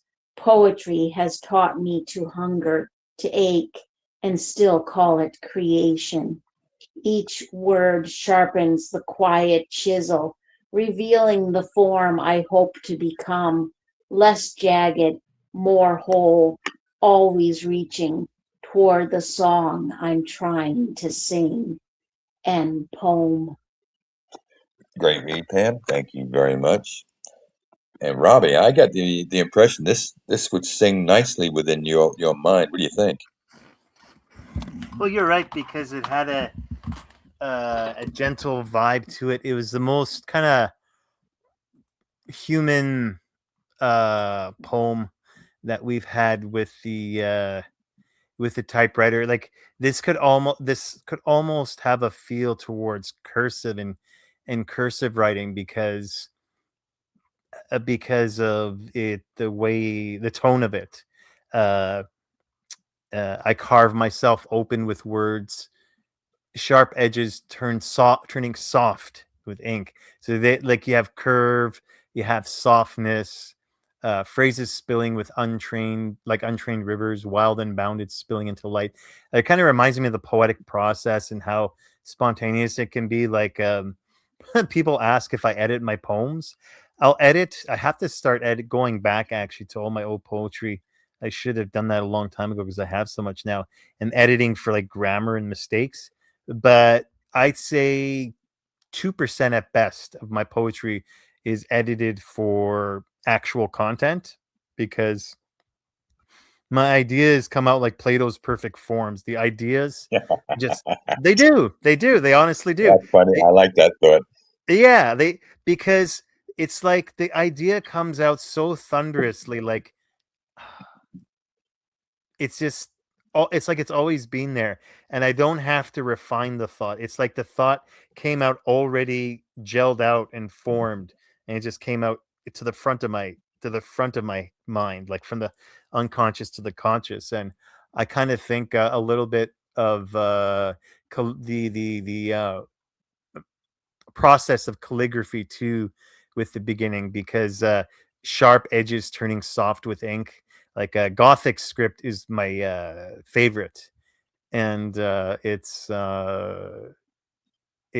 sharp, but the ink is soft, and it's a very punishing form though. Sometimes I was writing I think one of my own poems, and it took half a freaking hour, if not 45 minutes, and my hand was like, getting sore and that, and then I splotched on the very last letter. Oh, of course you did. Yes, and with it's not like a splotch on calligraphy looks awful, it's like a Yeah, painting with a especially big because wad it's of all white. careful. It's Yeah, all careful script. yeah. So there's no room visually. There's absolutely no room for a mistake like that. It just stands out like like crazy. So Well, I could see if it was an angry piece and you got that splotch at the end, would offer up that note of the angry dots, so to speak. It might fit on that angle. But thank you, Robbie. All right, Pam. Yeah, I thought this was an amazing write by Gray0328. He definitely focuses on the emotion held within that quote by Hemingway. Um, Amazing imagery and metaphors. I like how this is the raw reality of being a poet, how it makes us ache, how sometimes it makes us doubt ourselves, but at the same time there is that beauty of creation, that is that wonder of being able to create something. And I thought there was strong lines throughout, but I did especially like the second and third stanza. Beautifully written and very well done. Yeah, I like the dichotomy between the first and the third stanza. That note, I carved myself open with words, offers up that notion of spilling some truths that you don't normally do, but you do it anyway. And then that third stanza walks, sometimes my lines stand naked, quivering with vulnerability's raw breath. Sometimes they wear armor too heavy, shielding truths they're afraid to show. So he's still got that lingering bite, even though he makes the effort to uh, open himself up. Still, it comes out sometimes not too much. But I enjoyed that second stanza. My metaphors are stubborn children, refusing to tidy up their rooms, but they remain mine, unruly, alive, and I adore their reckless noise. I like the humor in that. So, thank you, Gray. That was cool. All right, Pam. All right. So one last poem for the night, and then we'll have 5 carryovers to go with whatever you come up with for next week, Rex. And our last poem for the night is One-Sided Conversation by Matthew. And go ahead, please, Robbie, and give that a read for us. okie dokie. If I said okie dokie smoky, that'll be copyright. I thought of that right after. One-sided conversation. The repetition of iron bars and steel keys chattering. A conversation in between errors, extracting intent from rage. Alchemist tumbling through another 24 in perpetual motion. This stop action time machine strikes one beat at a time. Morning punch, that goddamn mirror, the face. Underwood will compose the impatience of alphabets into sputtering machine gun vocabulary. Plain white coded in black stamped Decoupage. Repeats the cycle to the end of the sentence. End poem. Ah, nice excuse tonight to be able to say the word decoupage. I enjoyed that. Yeah, nice. All right, Pam, what do you think? Great read there, Robbie. Yeah, I too like that word. That is a good word. This is a wonderful write. He was inspired by the quote by Allen Ginsberg. We are great writers on the same, we are all great writers on the same dreadful typewriter. This had very impactful lines. It was very hard hitting, strong, visceral imagery and metaphors. I like how the title "One-Sided Conversation" and how it feels like how going through the same motions over and over again every day. And I thought there was and in the process of creating, sometimes it feels like it just kind of drags on. I really particularly like alchemist tumbling through another 24 in perpetual motion. The stop action time machine strikes one beat at a time. Morning, punch the goddamn mirror, the face. Excellent lines there. And I really like how he refers to the typewriter as the stop action time machine. Because really, when you're writing about old typewriters, it does feel like you're being taken back into a time machine. So excellent write and very well done. Nice, thank you, Pam. Robbie, you got to read it. Yeah. I looked up decoupage, and it's art of decorating an object by gluing colored paper cutouts onto it in combination with special point effects like gold leaf and other decorative elements. So it's one of those things I recognize kind of, but I was like, okay, now what was it? But I like the description of iron bars and steel keys chattering. It made it sound so, it's almost like a jail for letters or something. It's kind of cool. And that's one of those, now that it pops in my head, I kind of want to play with that concept. And I like the alchemist tumbling through another 24 in perpetual motion is kind of the idea of like an alchemy of words, turning letters into words. And I had a visceral, when I read it, morning, punch that goddamn mirror in the face. I seen that in a couple of videos.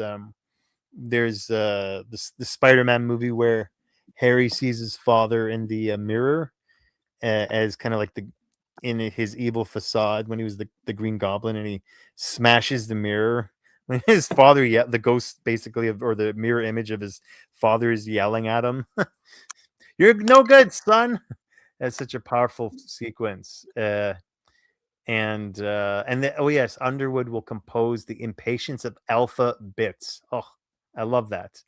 It's just so evocative of lettering and the combination of letters and then into sputtering machine gun vocabulary that really ties together like the process, because you have the letters themselves, and then you have them being spat out, so to speak, machine gun style on the page. And I can hear the typewriter now, like, with that. So yeah, very very evocative of kind of like the grungier, almost like steampunk feel of a typewriter. And that's something I meant to say earlier, is that they're saying about typewriters, because they're mechanical and the style of them and the way they look, that's almost like pseudo steampunkish. Nice. I did like that, the impatience of alphabets too. I took that for the note of as a slap against computers, because they don't offer up that one-sided conversation, the constant click, clack, clack, clack, and the ring in the bell as you draw back the roll. So I thought that was cool. The sputtering machine gun vocabulary, it's on two levels. That note of when you're really going on a typewriter, you get that sputtering machine gun thought, but also it comes across with the words that meet the page. Not that last stanza, plain white coated in black stamp decoupage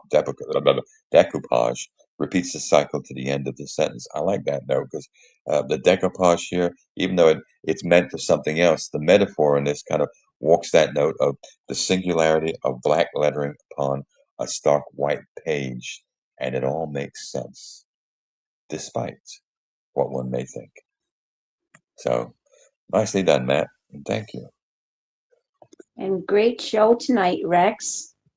Yes, Pam, thank you very much. And Robbie, thank you for dropping in. And Jojo on the boards, thank you very much. Oh, it's Twisted Tinkerbells today. What we got going on? Twisted Tuesdays with the Twisted Sisters. I have a Tinkerbells. contest. I have a contest open. Two pre-writes. It's got quotes and artwork by David Hockney, a California artist who just recently passed away. The topic board is up, so if you want to write something new, or you want to share a pre-write that connects with one or more of the provided prompts or any of his quotes or artwork, then go ahead and do that, because I am in need of rights for that show. So check it out and see if you're inspired to share something. Nice. All right. Have a nice evening, everybody, and thank you very much. Till next Tuesday, and we'll do it again. Good night, all.